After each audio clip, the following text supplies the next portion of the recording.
Bon, la Wii U. Je pense que je vais fâcher personne en disant que la Wii U c'est un peu la bête noire de Nintendo. C'est un peu la grande oubliée quand on parle du catalogue de Nintendo. Aussi, faut remettre dans le contexte. Parce qu'on va pas se mentir, c'est surtout pour les exclusivités Nintendo que t'achètes une console Nintendo. Or, le problème c'est que cette console, c'est également la console Nintendo qui a le moins d'exclus dans son catalogue. Je m'explique. Moi, j'ai toujours acheté les consoles Nintendo pour 3 grandes séries en particulier. Zelda, Mario, Splatoon. Le problème, c'est que cette console, c'est également la console Nintendo qui a le moins de ces 3 séries dans son catalogue. Je m'explique, on n'a pas eu de véritable Mario 3D. Alors, on a eu Mario 3D World, aussi bon soit-il, vous avez le droit de l'aimer, pour ma part, je ne l'aime pas. Clairement, c'est vraiment pas bien. C'est un Mario 2D déguisé. Vraiment, c'est le sentiment que j'ai eu. On pourrait également parler de la contribution du Wii U Gamepad dans ce jeu, hein, on y reviendra plus tard, mais vraiment, quand tu soufflais sur le Wii U Gamepad, ça faisait apparaître des pièces et des plateformes. Ok. Également, pour aller dans le domaine de Zelda, on n'a pas eu de vrai Zelda exclusif. Alors, on a eu Breath of the Wild, aussi bon soit-il, il est sorti sur Nintendo Switch également, donc il n'était pas exclusif à la Wii U. On a bien eu le remake de Wind Waker et de Twilight Princess HD, mais comme dit, ça a beau être des bons remakes, c'est des remakes, hein, que tu le veuilles ou non. Et on a eu Splatoon. Alors Splatoon, on n'aime pas, c'est pas la question.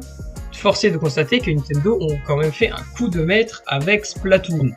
C'est-à-dire que c'est quand même un jeu qui s'est vendu à quand même 6,7 millions de ventes. Imaginez s'il était sorti sur Switch à l'heure actuelle avec ses plus de 100 millions de ventes, ou s'il était sorti à l'époque sur Wii avec ses plus de 80 millions de ventes, ça aurait été un succès. Mais j'en veux également à Nintendo pour cette soi-disant innovation qui était le gameplay asymétrique. Alors, on est d'accord avec moi ou on n'est pas d'accord, moi je m'en fous. Le truc, c'est que le gameplay asymétrique, c'était pas une nouveauté. Pardon, désolé, ça existait déjà sur les DS à l'époque. Excusez-moi, un écran tactile, un écran énorme, un écran tactile, un autre écran où on ne peut rien faire dessus. Donc globalement, ça reste une mécanique assez ancienne. Puis surtout, hein, quand t'as quand même Nintendo, surtout Reggie Fils-Aimé, qui est tout content de dire oui, le Wii U Gamepad c'est une super innovation, c'est incroyable, et que de l'autre côté, t'as Eiji Aonuma, le grand Manitou de la série Zelda depuis des années, qui te sort finalement le Wii U Gamepad, c'est pas super pratique, c'est pas une super innovation, tatati tatata, tu te dis tout de suite qu'il y a une couille dans le pâté. La preuve, le Gamepad est traité super inégalitairement en fonction des jeux. C'est-à-dire que sur Splatoon, par exemple, il est super bien exploité, que ce soit avec le missile tornade, la map, les téléportations, tout ce que tu veux. Mais il y a des jeux où il est vraiment sous-utilisé, comme encore une fois, par exemple, Mario Kart 8, ou encore Mario 3D World, ou par exemple dans Mario Kart 8, il ne servait qu'à faire le klaxon. Qui utilise le klaxon dans Mario Kart 8 ? Franchement, voilà, c'est le problème, c'est qu'encore une fois, cette innovation n'était pas bien utilisée et l'équipe en interne n'était pas d'accord. Ce qui fait forcément que ça donne des jeux pas ouf. Par exemple, je peux notamment penser à Star Fox Zero, hein, qui était nul à chier, vraiment un énorme jeu de merde, hein, vraiment, faut brûler ce jeu, où, en gros, tu pouvais switch de vue avec le Wii U Gamepad. C'était quoi l'intérêt ? J'ai toujours pas compris. Également, le Gamepad, il est pas très portable. Et là, on va me dire, oui, mais c'est normal, la Wii U, c'est une console de salon, sauf que Nintendo nous l'avait quand même vendu en disant, oui, le Gamepad, vous pourrez jouer de partout dans votre maison. Non, vraiment, si tu t'éloignes à plus de 50 cm de la console, c'est baisé. Donc, en gros, il n'y a pas possibilité d'aller sur son petit toilette, là, et de jouer à Mario Kart en réseau. C'est pas possible. Ce qui m'énerve, encore une fois, majoritairement avec Nintendo, et c'est pour moi ce qui a mené à l'échec de la Wii U, c'est le fait qu'ils sont dans leur petite bulle, hein, qui n'arrivent pas à se rendre compte que ce qu'ils font, c'est de la merde, hein.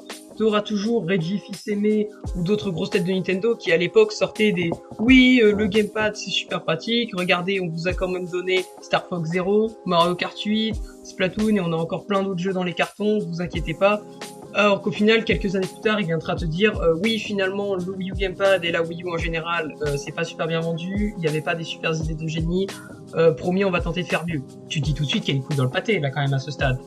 Puis ce qui m'énerve, c'est l'exemple typique, à l'E3 2014, où on a Reggie Fils-Aimé derrière un vieux feu d'artifice Nintendo Land de merde, hein, acheté avec des décors en carton de merde à 3€ chez Aldi, qui te dit « Oui, alors on a annoncé Nintendo Land, on a annoncé Wii Party U, et on a encore plein d'autres jeux. » Sauf que non, ce que les gens voulaient à cette époque, c'était des annonces sur le nouveau Mario 3D, ou alors le nouveau Zelda 3D, des infos sur le nouveau jeu de Next Level Game, ou le nouveau Metroid de Retro Studio, et pas cette merde, pas ça quoi. Puis encore une fois, pour revenir sur le Wii U Gamepad, pour ceux qui connaîtraient pas la Wii U, c'est pas la Switch. La Wii U, c'est pas la manette, c'est un bloc à part de la manette, c'est la Wii U, c'est le bloc. Or que la Switch, la console sur laquelle vous jouez, c'est la Switch, c'est l'écran que vous tenez dans vos mains, c'est pas le dock. Le dock, il sert que de transmission sur la télé. Puis surtout, avec la Switch, tu peux jouer super loin de chez toi. Genre, vraiment. Ah oui, puis aussi, j'en ai vu sur Twitter à l'époque qui lâchaient des oui, en fait, le blème, c'est aussi la puissance de la console. Alors, ça se comprend, parce qu'à l'époque, il y avait la PS4 et la Xbox One, je crois, qui venaient de sortir. Donc, ça peut se comprendre. Mais quand tu sors de la Wii, qui était une GameCube travestie, évidemment, forcément, la Wii U, elle paraît super belle à côté. Et puis même, la Wii U, c'est pas une console moche. Elle fait tourner quand même Breath of the Wild, Splatoon, Pikmin, qui sont pour moi les jeux les plus beaux de la console. Donc, honnêtement, franchement, quand je vois ça, j'ai pas besoin de plus de puissance. J'ai pas besoin d'une console de baiser qui fait des trucs incroyables. J'ai pas besoin d'une PS5 pour faire tourner le dernier Mario. Faut arrêter le délire de minutes. Je fais pas partie des gens qui disent qu'on s'en balèque total de la puissance. Évidemment, on sortirait une console qui a la puissance du Nintendo DS aujourd'hui, tout le monde t'insulterait.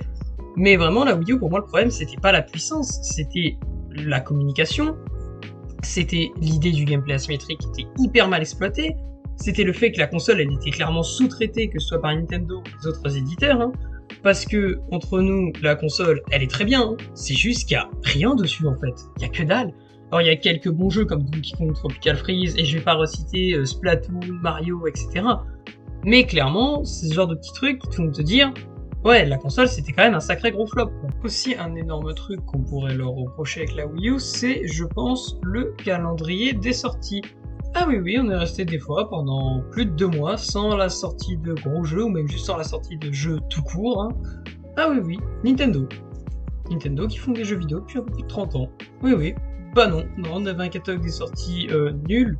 Vraiment très mal fait. Puis, comme dit précédemment, on n'avait pas énormément de jeux sur Wii U, donc s'ils nous font le coup de les sortir tous les 36 du mois, évidemment qu'au bout d'un moment, tu commences à avoir un peu faim. Ouais, quand même, à un moment, faut arrêter de faire les hypocrites, malgré qu'on ait eu un catalogue des sorties très mauvais, en soi, la console, elle est bonne. Il y a juste rien dessus. Genre, par exemple, je pense qu'il y a eu des très bons jeux sur Wii U, comme Bayonetta 2, Bayonetta 1, Pikmin. On a eu Splatoon, on a eu Breath of the Wild, on a eu Smash Bros Wii U, Nintendo Land, que moi j'ai bien aimé pour ma part, on a eu Game & Wario, on a eu les remakes des Zelda HD, Wind Waker et Twilight Princess. Donc franchement, le problème, encore une fois, c'est pas les jeux, c'est juste le calendrier de sortie. Aussi, un des gros problèmes de la Wii U, c'est que cette console, c'était une console qui avait un peu le cul entre deux chaises. Je m'explique. À l'époque, avec la Wii, ils avaient réussi à récupérer un public totalement différent, faire rentrer des personnes pas du tout liées aux jeux vidéo dans le monde du jeu vidéo. Je pense notamment aux grands-parents, à tes oncles, à tes tantes, ce que tu veux. Et le problème, c'est qu'ils voulaient, avec la Wii U, garder ce public acquis avec la Wii, tout en mettant des jeux de gamers pour faire revenir les gamers. Car on va se mentir, sur Wii, il n'y avait pas énormément de jeux incroyables. Donc le problème, c'est vraiment que cette console avait le cul entre deux chaises. C'est qu'elle voulait plaire à 2 publics en même temps, ce qui fait qu'au final, elle a juste plu à personne. Pour citer des jeux de gamers qu'a eu cette console, on a eu des Assassin's Creed, on a eu Mass Effect 3, nous on a eu Darksiders 1 et 2, donc tout ça pour dire que le problème, c'est pas les jeux. Le problème, encore une fois, de la Wii U, c'est surtout aussi, je pense, un petit problème de communication. Ah oui, au niveau du nom déjà, Wii U, alors autant la NES, la Super NES, la DS, la 3DS, ok, mais tu voyais quand même qu'il y avait une différence, parce qu'à l'époque on montait les jeux en bits, ou même entre la DS et la 3DS, tu voyais quand même qu'il y avait une différence graphique. Entre la Wii et la Wii U, déjà c'était un peu plus subtil. Puis surtout aussi, si vous remarquez bien dans les pubs de la Wii U, ce qui est mis en avant, c'est le gamepad, c'est jamais les jeux, jamais les exclusivités. C'est toujours la manette qui est mise en avant. Et le problème, c'est que du coup, ça a mené à cette réputation que les gens ont de dire que la Wii U, en fait, c'est juste un putain d'accessoire de la Wii, alors que pas du tout. Mais c'est juste que vous pensez que les 3-4 blancs qui ont joué à Wii Fit ou à Wii Sport, ils vont se faire chier à faire la différence. Puis encore une fois, en termes de design, genre vraiment, la Wii U ressemble à la Wii. Quand tu la couches, c'est quasi la même taille, quasi la même forme. Donc comme dit précédemment, ton grand-père qui a joué à Wii Sport, il va pas se faire chier à faire la différence entre les deux consoles. Puis même sur les images, c'est toujours la manette qui est mise en avant, c'est jamais la console. Et ça, encore une fois, c'est un gros problème. Mentez pas, pendant le premier trailer de la Wii U, tout le monde s'est demandé c'est une nouvelle console ou c'est un accessoire de la Wii. Bref, pour moi, on saura jamais s'ils avaient changé le nom de la console, ça aurait changé quelque chose, tout ça. Ça, pour moi, faut faire le deuil à ce niveau-là et on saura jamais. Mais je persiste à croire quand même que s'ils avaient fait le même coup qu'avec la 3DS, c'est-à-dire tu baisses le prix suivi de l'annonce d'une nouvelle licence ou d'un nouveau jeu comme Mario 3D World, et boum, ça y est, la console elle repartait dans les ventes. Et ouais, je sais que ça fait bizarre de dire ça aujourd'hui, mais à l'époque, la 3DS, c'était pas le succès qu'on lui connaissait aujourd'hui. Hein.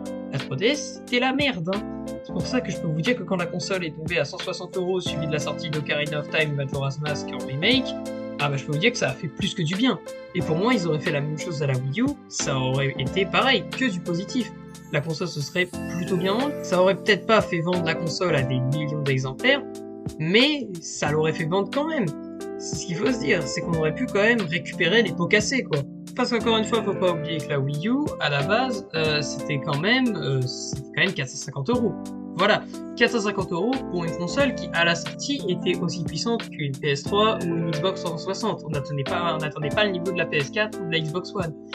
Surtout que ces consoles, hein, la PS3 et la Xbox 360, elles avaient 4 fois plus de jeux. Donc évidemment que d'un point de vue joueur, tu vas te dire, même si c'est la nouvelle console de Nintendo, je vais plutôt prendre la Xbox ou la PlayStation, où il y a plus de jeux et où je suis susceptible de m'amuser beaucoup plus longtemps. Mais bon, Nintendo, ils ont l'air d'avoir compris la morale avec la Nintendo Switch, hein, avec la sortie de gros jeux comme dernièrement Tears of the Kingdom ou Splatoon 3 qui ont fait énormément parler, Xenoblade Chronicles 3 aussi, ou alors le DLC Splatoon. Bref, la Switch, pareil, ils font une campagne solo incroyable, ils sortent des bons jeux, tant mieux. Mais j'aimerais juste, encore une fois, ouvrir une dernière petite parenthèse.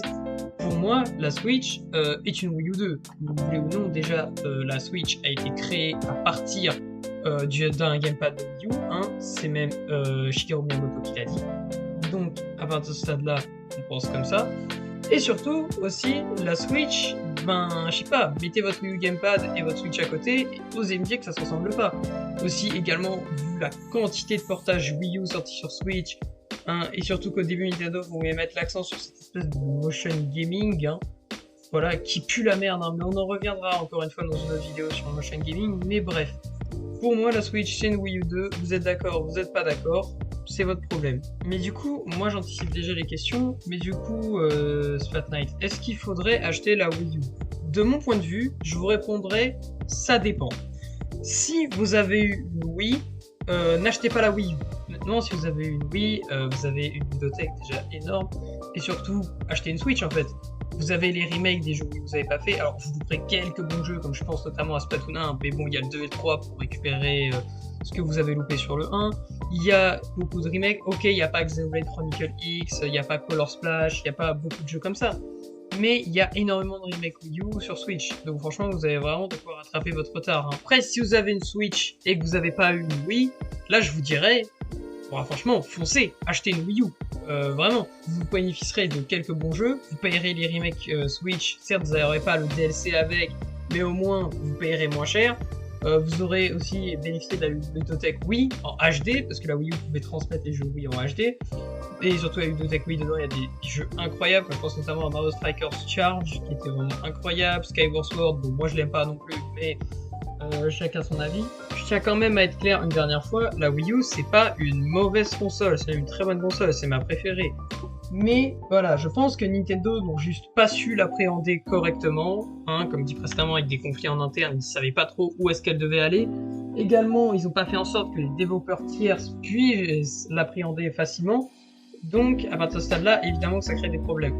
Mais je tiens encore une fois à terminer cette note. Si vous n'avez pas une Wii, honnêtement, achetez une Wii U. Pour moi, ça vaut le coup. Hein, voilà. Et puis c'est tout, quoi.